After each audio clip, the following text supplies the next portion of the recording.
Hello everyone, hope you are well. On a Thursday night, we are almost to Friday.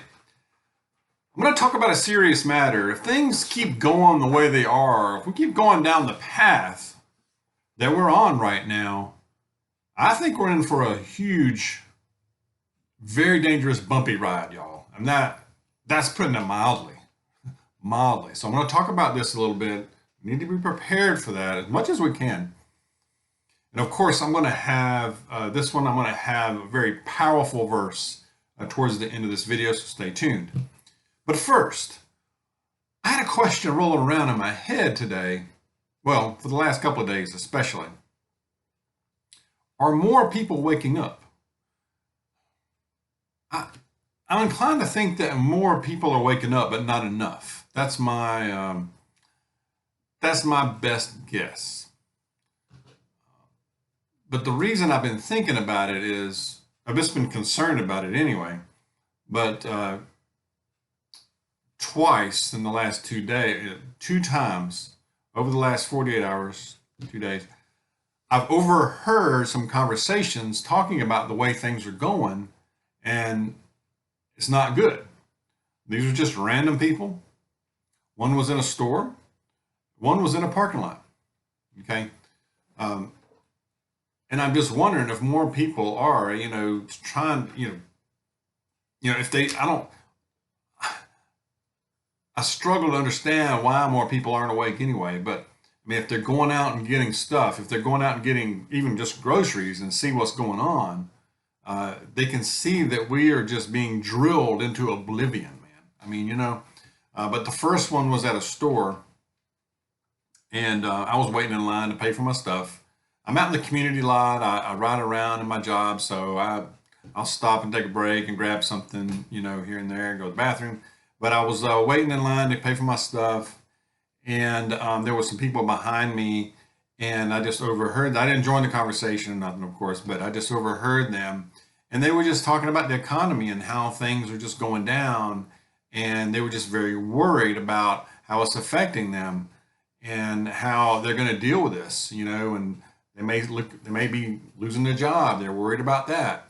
How they're going to pay the bills, taxes, everything going up. So that was just the gist of it. They didn't really talk about preparing per se, but they were just very concerned. Okay.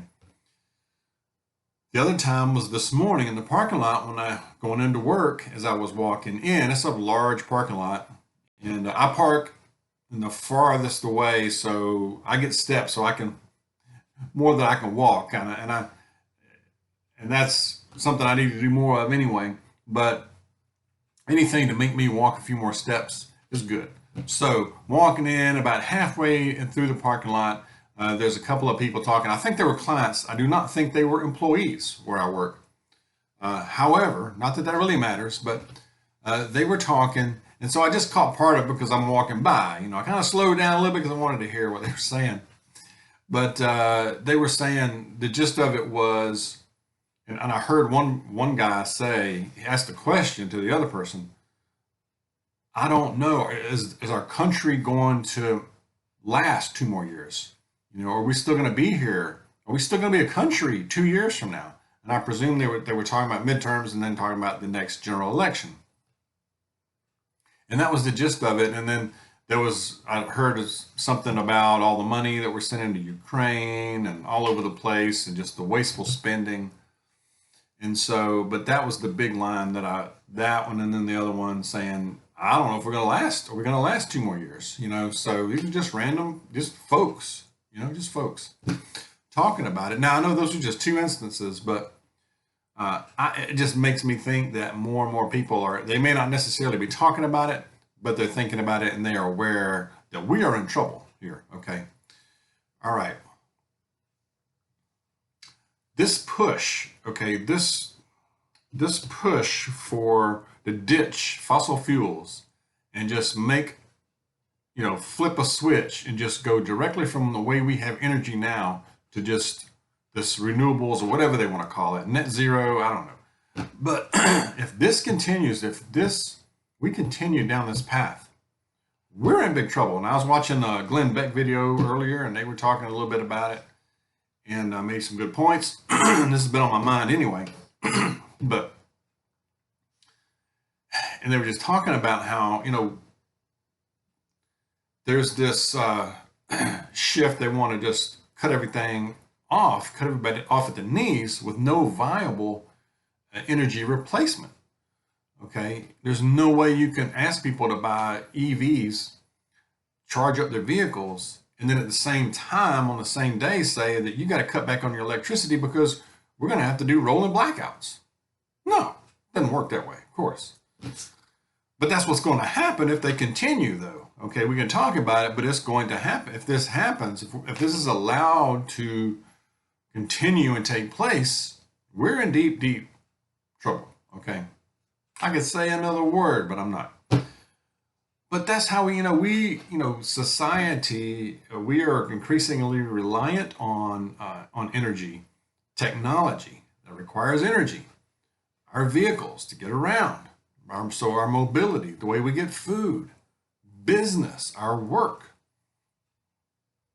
need to power the machines. Okay, healthcare, transportation, the supply chain.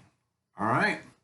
I mentioned EVs, even gasoline, for combustion engines, if they keep draining the reserve, the petroleum reserve, the national reserve, it's like they want to get rid of all of that too.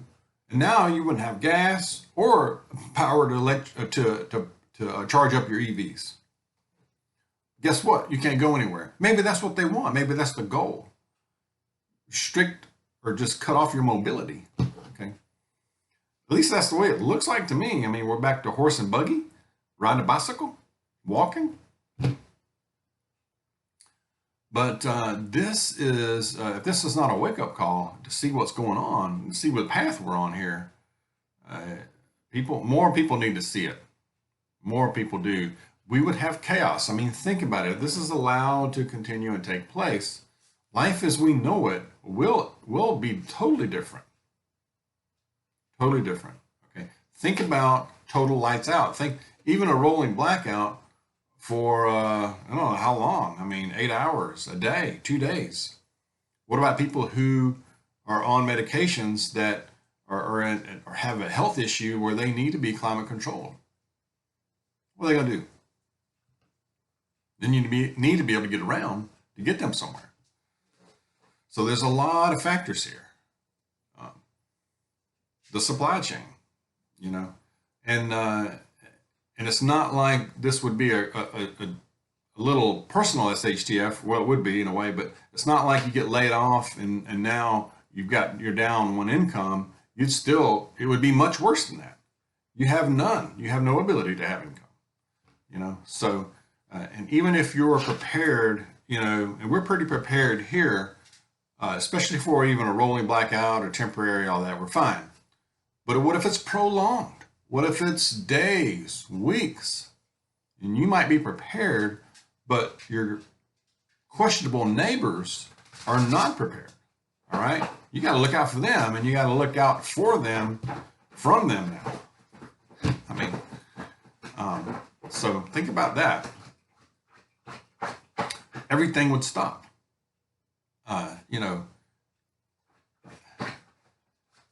And I also wonder, how are the elites, the ones in power, how are they planning to survive this? Surely they do. Maybe they have their bunkers ready. I don't know. But they better have a plan for their sake, because history, Ella agrees, because history shows us that when things go sideways, those in power you better either see it coming and have a little notice and get out, or things don't go well for you. They won't. Anyway, think about, are you prepared to live? This would be the worst case scenario, I guess. Like you're in the 1800s. Now, the people in the 1800s were that was the norm for them. But society now is not prepared by any stretch of the imagination for anything like that. 1800s, early 1900s, little to no electricity. We need to prepare for lights out, even just on a temporary basis. Okay, food, water, medical supplies, medicines. Prepare. I think the overall thing is we need to be prepared or think about being prepared to be uncomfortable. I mean, really, we may be looking at that. We may be. Maybe that's the goal of the ones in power. What will be the reaction of the people? Will enough people wake up to force a shift? I don't know. Will they be able to do that? We shall see. In the meantime, we just need to keep preparing, pray. All right, a good, powerful verse today. Ephesians chapter 6, verse 13 says, "Therefore, put on the full armor of God, so that when the day of evil comes, you may be able to stand your ground, and after you have done everything, to stand." Day of evil, it's either upon us already or fast approaching, my friends. And we need to prepare spiritually as well as physically and mentally. But again, let's keep praying. Let's keep looking after each other and support each other. Take care out there. Keep stacking. God bless you. See you soon.